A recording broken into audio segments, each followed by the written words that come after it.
Welcome to Letting Go with Aloha. You folks are in for a treat. I am having the amazing opportunity to interview a dad, a speaker, a podcaster, a 10X business coach from Canada. His name is Steve Hamoen, and welcome, Steve. So much for having me. I really appreciate it. Yes, well, Steve interviewed me and we had so much fun last Friday about parenting and sometimes the superpowers we might have, sometimes the challenges. So I would love to hear, what are the 3 lessons you've taught your kids and also the lessons that your kids have taught you? Yeah, probably the first lesson that I teach my kids is resilience. I think it's very important, especially in today's world. I mean, they're getting hit with social media bombardment. They're getting hit with bullying at school. They're getting hit with good information, bad information. And I think having the resilience to be able to see through their core mission, their core value, and putting that in the forefront of everything that they're doing, I think that's really, really important as a first step, is to have that resilience to stay true to themselves. Mm-hmm. How do we build that resilience? Well, like anything, I mean, when you go to the gym, the way to build muscle is to make it fail. And I think the same thing happens with resilience. They've got to be put to the test. They have to push some boundaries. They have to get uncomfortable. And to me, I think, to be honest, for anybody in life, you just have to be in that situation that you're just comfortable being uncomfortable. And that then becomes the mechanism for creating resilience. Well, I love that, because I think I encounter a lot of parents who don't feel comfortable letting go and trusting that their kids will do what they're supposed to do, or make sure that homework is done, make sure that jacket and water bottle is taken to school. How do we let go and trust that it's okay if they make mistakes? Well, I think the first time they don't take their water bottle to school, they're going to realize that they probably should do that next time. If you keep on telling them, take your water bottle to school, they're going to rely on that as a control mechanism to then move forward. So if you take away the crutches, they now have to walk on their own. And I mean, there's certain things that kids are going to do that you definitely want to protect them from. If they said, I'm going to go get in a stranger's van, probably a bad idea. But if they say, I'm going to forget doing my homework once, well, then let them forget. But then, they'll see the causality of what they're doing, and those consequences are going to drive them forward to, again, then to look to say, well, was it worth it? Real life, natural consequences. Yeah. What's your second lesson that you teach? I think to be curious. I want them to be curious about the things that they're doing. And a lot of times we try to put them on the path that we want to put them on and have them embrace the curiosities around the things that we're excited about. And I think it's really important for us as parents is to really hone in on the child's curiosity about what they're into. And I know for a lot of our kids, it is in the environment of the digital age. And, the kids are curious about Minecraft. I mean, Minecraft is just really modern day Lego. And so, they're in there, they're building, they're destroying, they're networking, they're doing all these things in a digital space that we as kids used to do in the physical space. And now you sometimes can bring them into a hybrid where, my one son, he does a lot of Lego in real life as well as he does a lot of Lego online through things like Roblox or Minecraft or what have you. So the idea is just to foster their curiosity. And I think that's something that's critically important to do. Oh, I forgot to ask, what are the ages of your kids? 14, 12, and 9. Yeah. Wow. And your youngest, right, is your daughter? Is my daughter. My 2 oldest are my boys. Yeah. Yeah.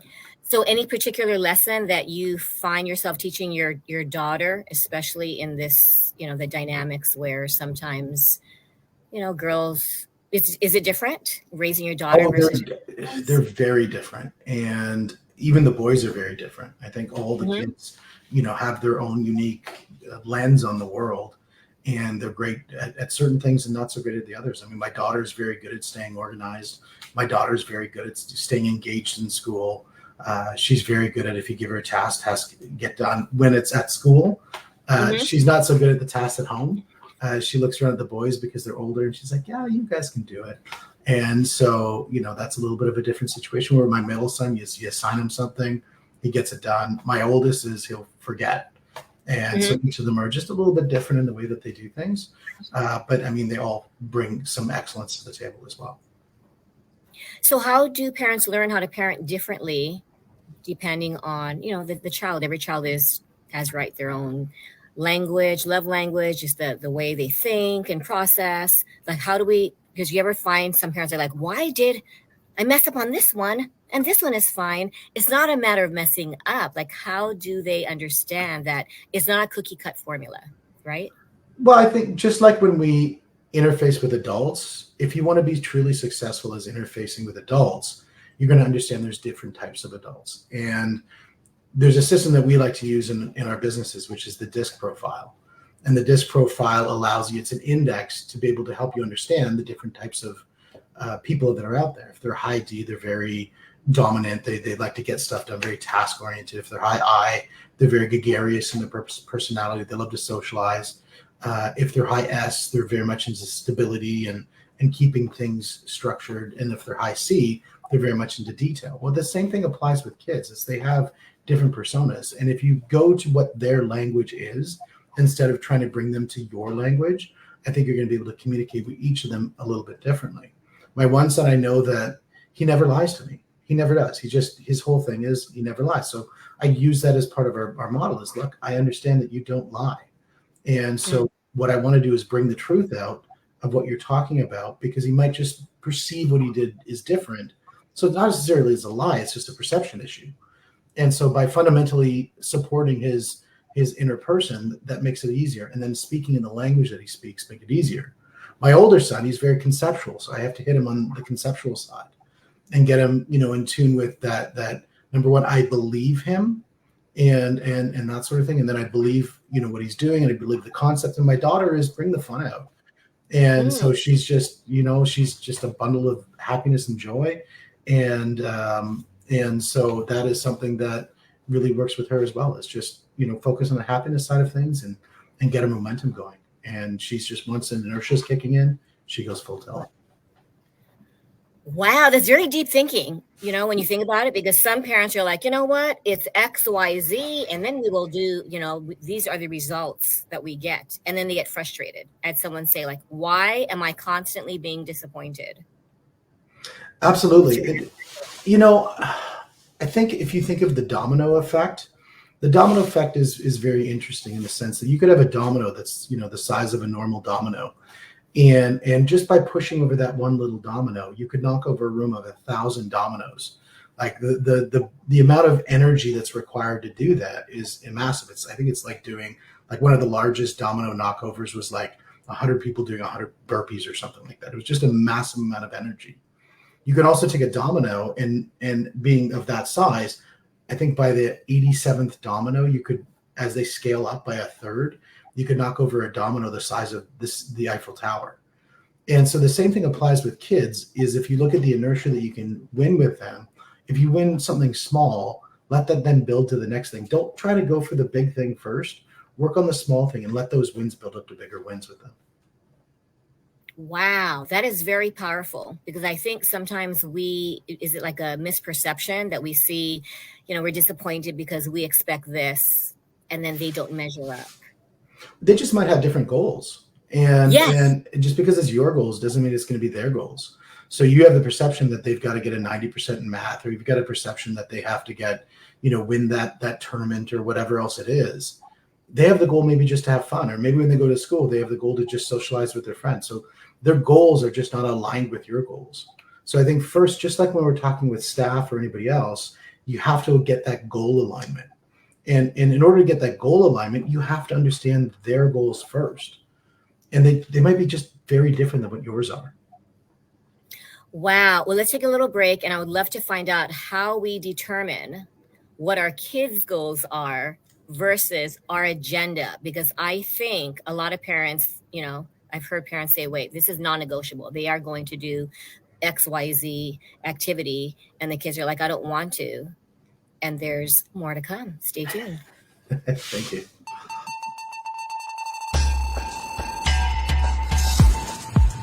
Mafe Management is a company dedicated to empowering individuals and businesses in PR and marketing, social media management, online show and podcast production, business consulting, graphic design, photography and videography, workshops and classes, events management, personality development, logo creation, illustrations, and animation.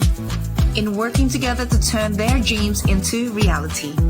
Get one step closer to elevating yourself and your business by contacting hello@mafemanagement.com. Let us empower you.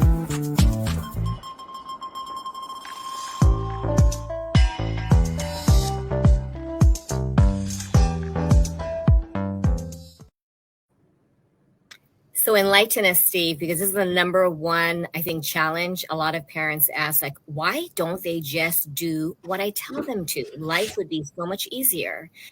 And a lot of times they don't want to do what the parents say, especially if it's an activity. Like, I love what you said, their goal is not necessarily the parents' goal. How do parents understand that? You know, it's funny because as I talk about this, I can tell you I coach in Brazilian Jiu-Jitsu and I coach the adults class. I actually don't coach the kids class for very specific reasons. And because I think with the kids class, there's an in-between that we have to get in order to get them past the goal line. And I'm talking about kids, 12 years old and under. And it's the gamification process. And I think when you look at whatever the goal it is, you've got to take this middle step sometimes. I don't think kids are like when we were younger.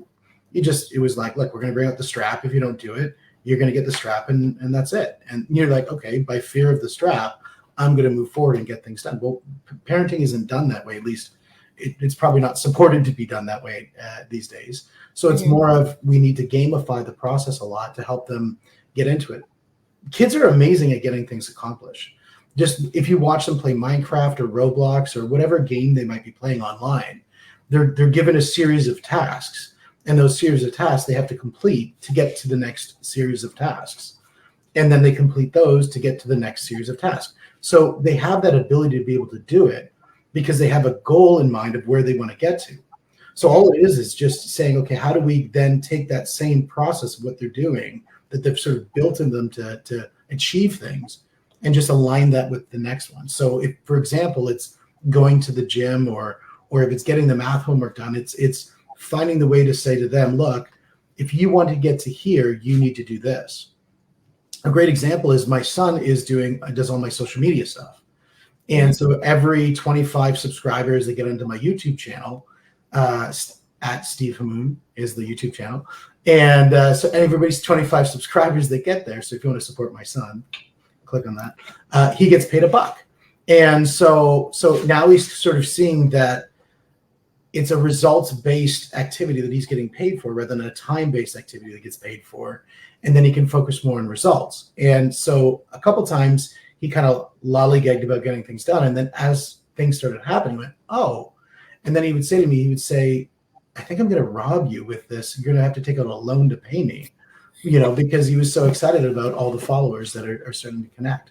And so I think it's just the alignment with the gamification process. Mm-hmm. You can make things a lot easier for getting them to feel the sense of accomplishment moving towards the goal that you're trying to provide them. I think that's a new concept for parents because there was no gamification or needing to motivate them to have fun. I notice if I say 5, 4, 3, 2, 1, and then let's see what, how many problems you do. They're like, but if you just say, you know what, you have 10 minutes, just do it. Mm-hmm. It's already, right, disconnecting. They're like, no, I don't want to do it. Absolutely. So how do we get that mindset of gamification when parents sometimes think they just have to do it? I have to do things at work. They have to do things. Yeah, absolutely. I mean, the first thing is when you're looking at, structuring out some sort of process that they need to get done, it's knowing that you're communicating with a human and that you want them to ingest just as much as you want to give the information. So I always tell people louder doesn't make you more correct. So just because you start yelling at your kids, it doesn't mean they're going to listen more. In fact, I believe the more you yell at your kids, the less they're going to pay attention to when you're yelling. Mm-hmm. So my personal belief is get them to lean in, whisper. The idea is communicate them like a human. Don't stand downstairs and yell out to them, get to bed or go clean your room. Walk up to them, be in their space, look at them in the eyes. If they're not looking at you, ask them to look at you, and communicate.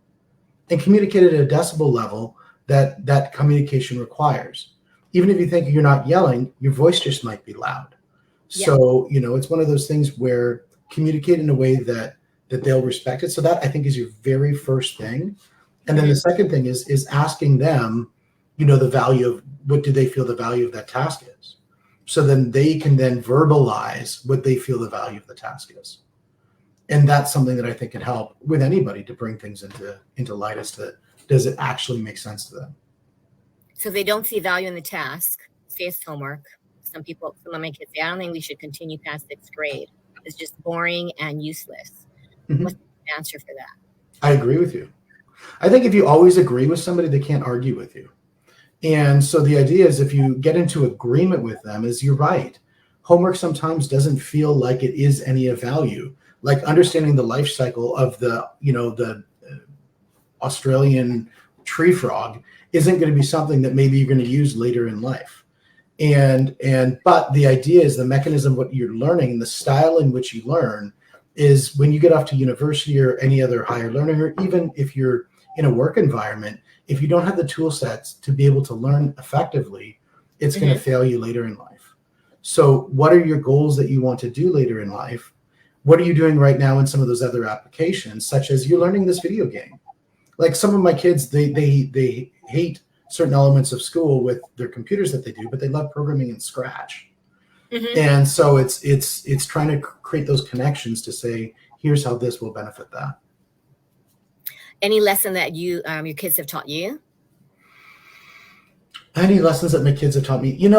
I think learning. I think it's funny because it will spin it all the way around. And I think kids they can teach adults so much in their willingness to fail and their willingness to move forward.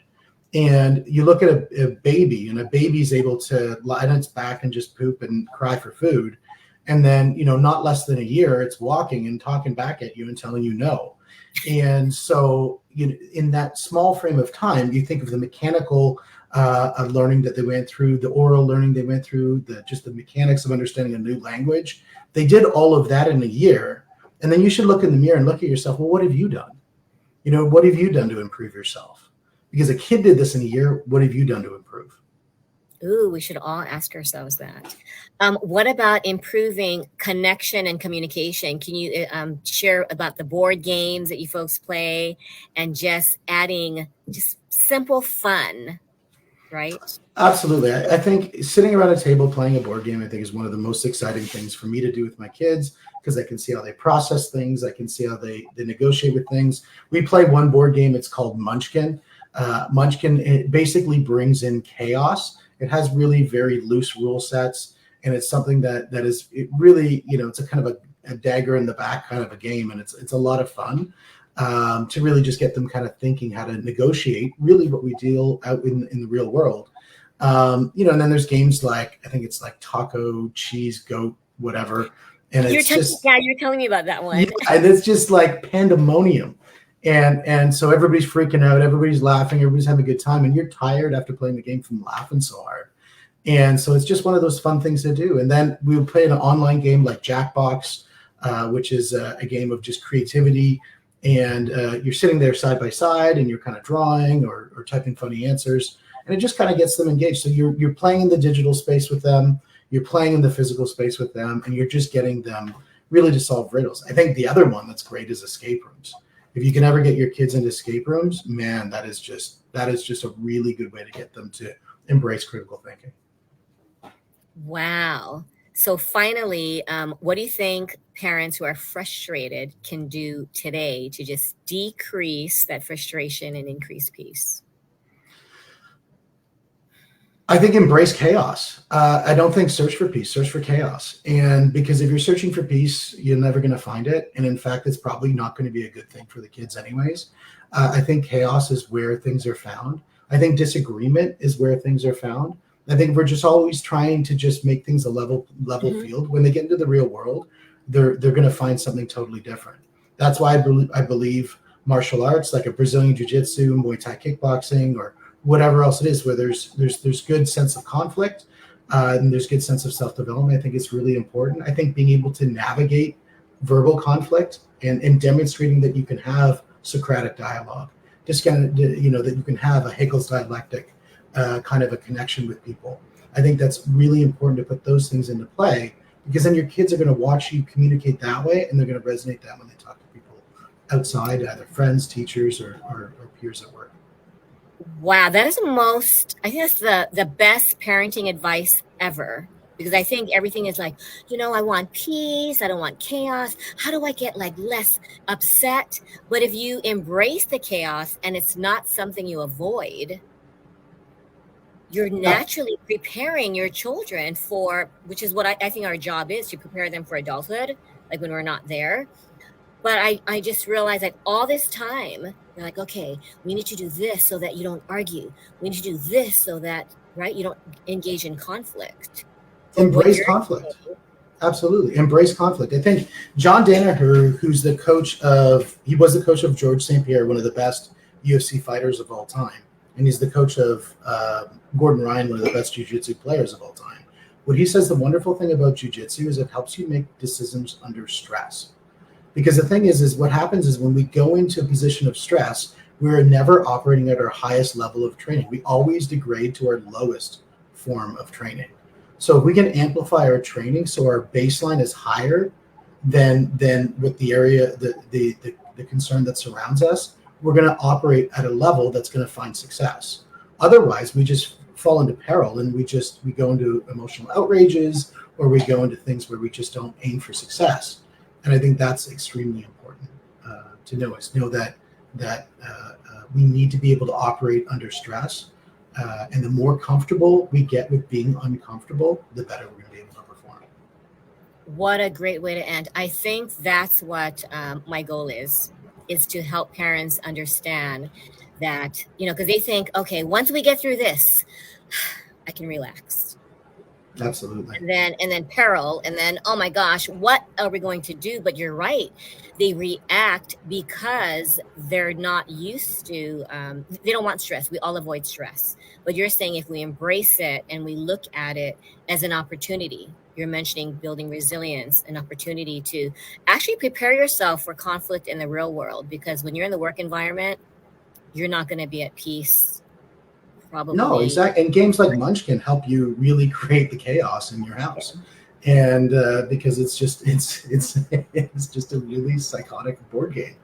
And so things like that, I think, it's the gamification. When they're younger, it's gamified. As they get into their mid-teens, then it'd be things like get into competitive sport, get into something that is a little bit more heightened in that way. And they're just going to build that up. So when they get into a situation where somebody's, either saying no to them in a situation in the work environment, they got to convince somebody, no, we got to actually hit this deadline, or we've got to make sure that we get the sale done, or the marketing's done completely wrong. They're not just going to, quietly disagree. They're going to work effectively to bring a resolution that wins on all sides. So embrace conflict, embrace discomfort, because I think a lot of us want to avoid discomfort, right? You don't like to see your kids suffering. Mm-hmm. So how do we reach you? Easiest way to reach me is check me out on the Money, the Mindset, and the Mentoring podcast. It's on Spotify, Apple, YouTube. You can see Steve Hamoen, Hamoen. That's my YouTube channel. Check me out there, or find me on LinkedIn or any of the other socials that are out there. Thank you so much, Steve. I would never have guessed that 24 minutes, you packed a lot of information. Please share this podcast. This particular interview will help you understand that peace is not your goal, which is very wait, what? Right? Well, I'll end with this quote. It's a very good quote. I would rather be a warrior in a garden than a gardener in a war. And I think that's something to really think about when we're raising our children. We should all, write that, say that, and thank you. Thank you so much. I really appreciate it. Enjoy the rest of your day, and I'd like to connect with you later. Thank you. Okay, take care.